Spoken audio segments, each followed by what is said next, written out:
African people seem to bear the brunt of the demeaning labels.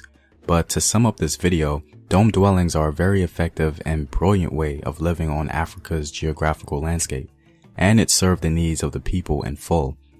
Now I'll be focusing largely on Southern and Central African domed architecture, so let's begin. In ancient Africa, as well as in other parts of the world, architecture was determined by the climatic conditions, natural resources, and sedentary habits of its people. African buildings vary from domed dwellings in tropical habitats, to tombs and palaces and others. From ancient Egypt all the way to Great Zimbabwe, all of the architectural achievements of African people, from the simplest dome dwellings all the way to Khufu's pyramid, had to be planned and constructed with great skill and ingenuity.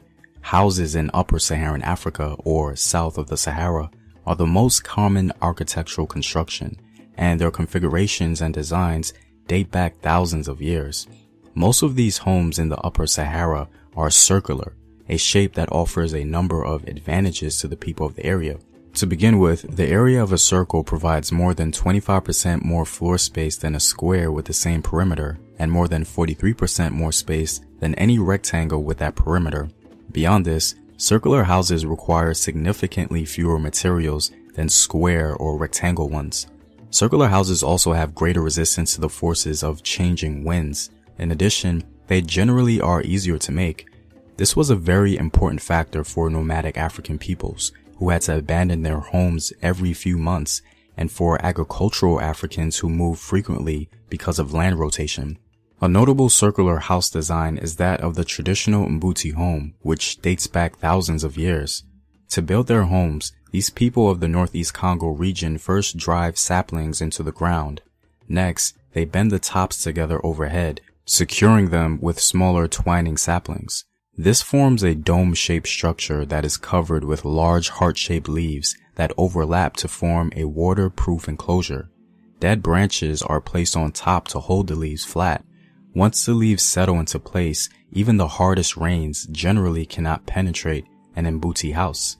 The Shaga of Tanzania, who long inhabited the fertile slopes of Mount Kilimanjaro, traditionally construct beehive-shaped houses.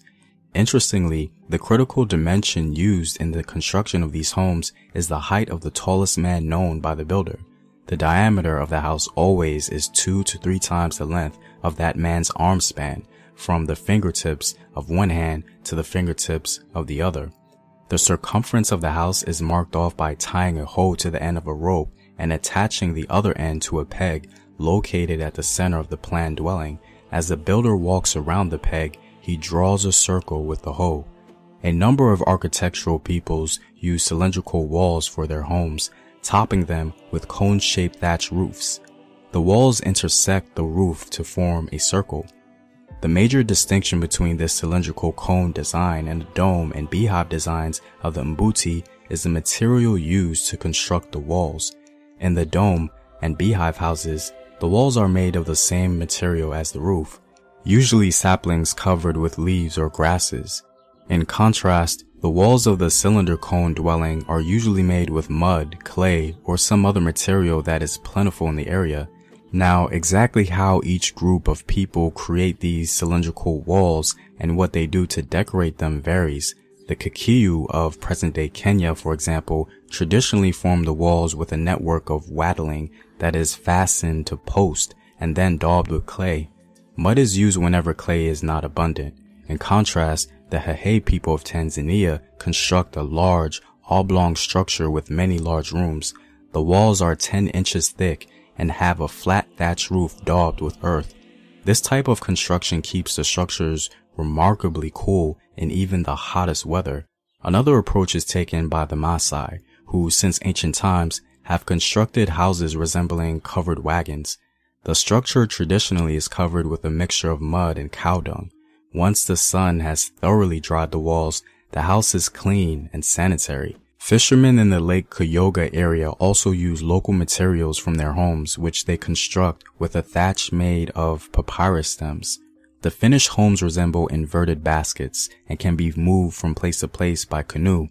The walls of many of these houses traditionally are whitewashed and then decorated with elaborate designs. Some houses have murals painted on the inner or outer walls. Other types of ornamentation are placed around doorways or on roofs. Now, of course, African architecture is not limited to dome dwellings as mentioned before.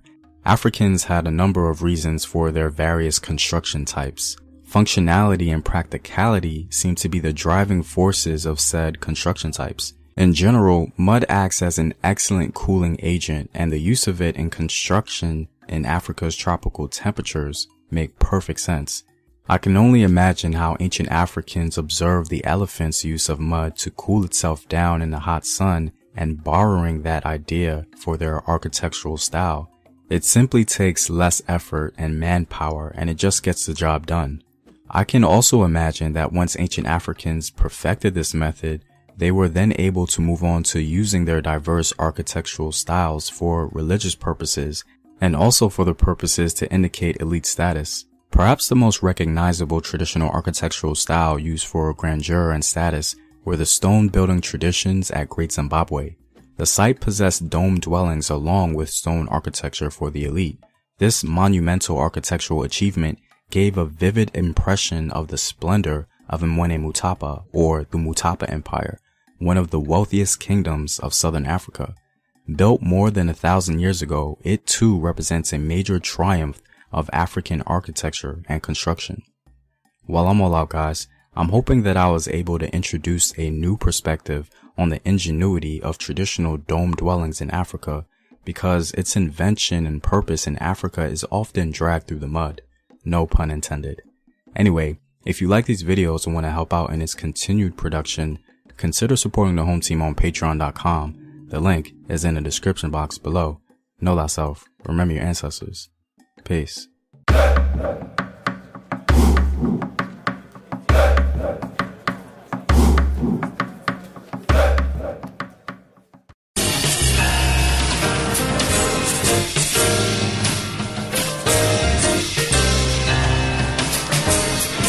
It's that Mad Knox music. We are the build for this network, for the strong, not the weak. And this is our weekly lineup. On Mondays, the #1 chief rocker, Jersey Burn, brings you that recap entertainment show. On Tuesdays, the attack is on hip hop throwback with the crown holder, DJ Mad Knox. Followed by the end of the big show with Chi-Town's finest, A-Track B. On Wednesdays, the brothers gonna work it out. I'm talking about the brothers of the #1 chief rocker, Jersey Burn and A-Track B. On Thursdays, the theory of the culture show, straight talk, no chaser, with Chiz Roundtree and DJ Mad Knox. Followed by the two-step king, Jersey's finest, DJ Dean. Opens up his groove house. And on Fridays, the crown holder, DJ Mad Knox, get your weekends right with the build for this Friday mix. We are built for this network, for the strong, not the weak. You understand what it is?